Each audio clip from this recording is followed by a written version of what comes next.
अगर दोबारा तुमने इस चौखट पर कदम रखने की कोशिश की तो याद रखना, इस बार मैं सिर्फ तुम्हें रोकूंगी नहीं, तुम्हारी सच्चाई पूरी दुनिया के सामने ले आऊंगी। आरंभी की आवाज पूरे घर में गूंज रही थी। उसकी आंखों में गुस्सा था, लेकिन उस गुस्से के पीछे एक मां का डर साफ दिखाई दे रहा था। दरवाजे के बाहर खड़ी अवंतिका पहली बार पूरी तरह खामोश थी। उसके चेहरे पर हैरानी भी थी और दर्द भी। वह कुछ कहना चाहती थी, लेकिन आरंभी ने उसकी एक भी बात सुनने से इनकार कर दिया। घर के बाकी लोग भी समझ नहीं पा रहे थे कि आखिर कुछ ही मिनटों में ऐसा क्या हो गया कि आरंभी ने इतना बड़ा फैसला ले लिया। विहान सीढ़ियों के पास खड़ा यह सब देख रहा था। उसकी आंखों में सवाल थे।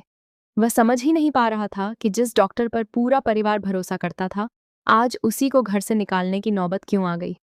तभी आरंभी ने विहान का हाथ कसकर पकड़ लिया और उसे अपने पीछे कर लिया, जैसे किसी बड़े खतरे से बचा रही हो। उसने दृढ़ आवाज में कहा, आज मैंने अपने विहान को बचा लिया है, अब कोई भी मेरे बच्चे को नुकसान नहीं पहुंचा सकता। यह सुनते ही पूरे घर में सन्नाटा छा गया। किसी को समझ नहीं आया कि आखिर अवंतिका ने ऐसा क्या किया है जिससे आरंभी इतनी टूट गई है। तभी विश्वास आगे बढ़ा और शांत रहने की कोशिश करते हुए बोला, आरंभी, तुम बहुत बड़ी गलती कर रही हो, पहले पूरी बात तो सुन लो। लेकिन आरंभी ने उसकी तरफ देखा तक नहीं। उसने ठंडी आवाज में कहा, गलती मैंने अब तक की है विश्वास, क्योंकि मैंने तुम्हारी हर बात पर भरोसा किया, लेकिन अब नहीं। अब मेरे पास सबूत है, ऐसा सबूत जिसे देखकर तुम्हारा भी सच सामने आ जाएगा। विश्वास के चेहरे का रंग उड़ गया। उसे समझ नहीं आया कि आखिर आरंभी किस सबूत की बात कर रही है। अवंतिका भी एक पल के लिए घबरा गई। उसके चेहरे पर पहली बार डर साफ दिखाई देने लगा। तभी आरंभी ने दरवाजा जोर से बंद किया और कहा, अब यह घर सुरक्षित रहेगा, अब कोई मेरे बेटे के करीब नहीं आएगा। बाहर खड़ी अवंतिका ने आखिरी बार घर की तरफ देखा। उसकी आंखों में आंसू थे, लेकिन उसके होंठों पर एक अजीब सी मुस्कान भी थी, जैसे उसे पहले से पता हो कि यह कहानी यहीं खत्म नहीं होने वाली। वह धीरे धीरे वहां से चली गई, लेकिन जाते जाते उसने सिर्फ एक बात कही, आज तुमने मुझे घर से निकाला है आरंभी, लेकिन बहुत जल्द तुम्हें अपनी इस गलती पर पछताना पड़ेगा। उसकी यह बात सुनकर आरंभी एक पल के लिए ठिठक गई, मगर अगले ही पल उसने खुद को संभाल लिया।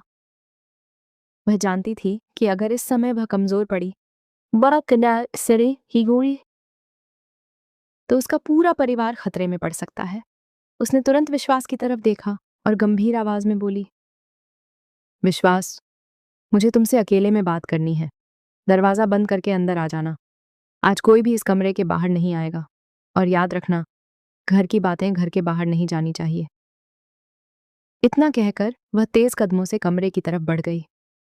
विश्वास कुछ पल वहीं खड़ा रहा। उसके चेहरे पर घबराहट साफ दिखाई दे रही थी। वह जानता था कि अब सच छिपाना आसान नहीं होगा।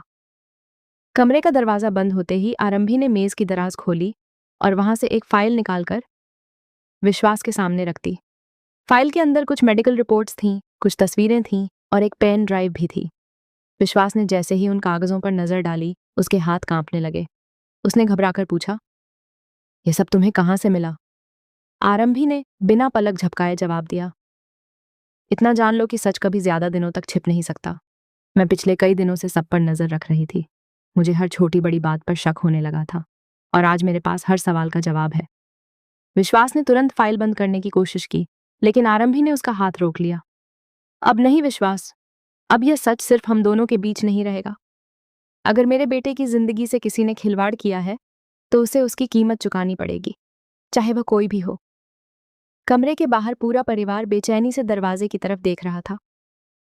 किसी को नहीं पता था कि अंदर क्या बात हो रही है, लेकिन सभी महसूस कर रहे थे कि इस बंद कमरे में ऐसा फैसला होने वाला है जो पूरे परिवार की किस्मत बदल देगा।